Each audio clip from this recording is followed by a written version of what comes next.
সাকিব আল হাসান থাকবে, বিতর্ক থাকবে না, এটা কোনো কথা না। সাকিব আল হাসান বর্তমানে টি10 খেলার জন্য আবুধাবিতে আছে। সেখানে প্র্যাকটিস করার সময় হয়তো বা কোনো এক বাঙালি ভাই, না হয়তো সাকিব আল হাসান বাংলায় বলবে না, কোনো এক বাঙালি ভাই ভিডিও করতেছিল সাকিব আল হাসানকে। আর সাকিব আল হাসান কিন্তু তার মুখের পরে বলে দিয়েছে, ভাই আমার পিছনে লাইগেন না। মানে কথাটা ছোট হতে পারে, কিন্তু কথাটা কিন্তু অনেক বড়, মানে এই হিসাব বলে অনেক বড়। ভাই আমার পিছনে লাইগেন না, তার মানে কি? তার মানে সাংবাদিকের উপরে, আপনি বলেন বাঙালিদের উপরে, পুরো বাংলাদেশের উপরে সাকিব আল হাসানের প্রচুর পরিমাণ রাগ, প্রচুর পরিমাণ ক্ষোভ। আপনি যেটাই বলেন সেটাই। কারণ সাকিব আল হাসান এত পরিমাণ ক্ষোভ বাংলাদেশের মানুষের উপরে। সাকিব আল হাসানও বাংলাদেশের, কিন্তু সাকিব আল হাসান বাংলাদেশকে যা দিয়েছে, বাংলাদেশের মানুষ কিন্তু একটা ভুলের কারণে কিন্তু ওইসবগুলোর মনে করে রাখেনি। হয় না, সারা বছর দিয়ে যায়, একটা কোনো দোষ করলে সবকিছু মাটি হয়ে যায়। তো সাকিব আল হাসানের কিন্তু ওই অবস্থা হয়েছে। আর এই সাকিব আল হাসানের যে রাগ অভিমান হবে না, এটার অবশ্যই হতেই পারে। কারণ সাকিব আল হাসানের স্বপ্ন ছিল, যে স্বপ্নটা ছিল বাংলাদেশের মাটিতে সাউথ আফ্রিকার বিপক্ষে শেষ টেস্টটা সাকিব আল হাসান খেলতে চায়। এই স্বপ্নটা এই বাংলাদেশের মানুষই কিন্তু আন্দোলন করে রাজপথে নেবে, কিন্তু সাকিব আল হাসানের স্বপ্নটা পূরণ হতে দেয়নি। এমনকি সাকিব আল হাসানের নিজের দেশ,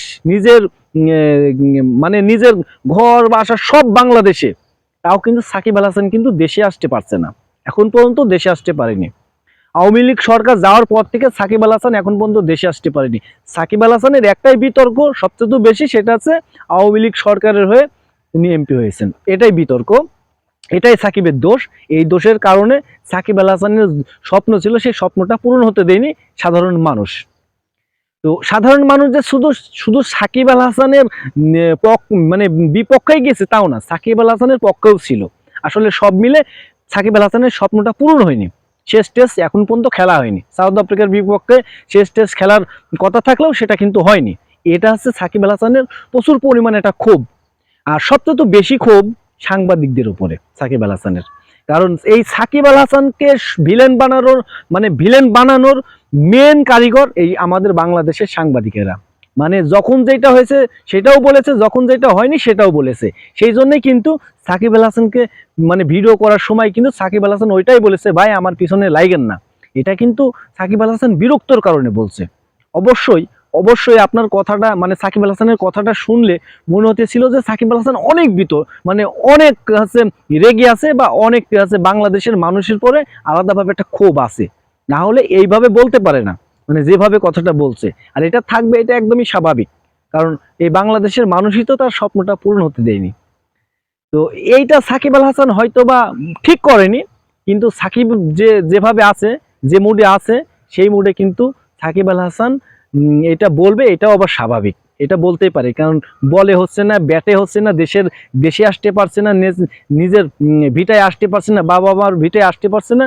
সাকিব যেটা মানে অন্যরকম একটা মেজাকে আছে, এটা কিন্তু হওয়ার একটা একদমই স্বাভাবিক আছে। কারণ সাকিব আল হাসানের চারিদিক থেকে ভাই, একদম চারিদিক থেকে সাকিব আল হাসান শেষ হয়ে গেছে। আসলে কোনো জায়গায় সাকিব আল হাসানের ওইভাবে আর জায়গা নাই।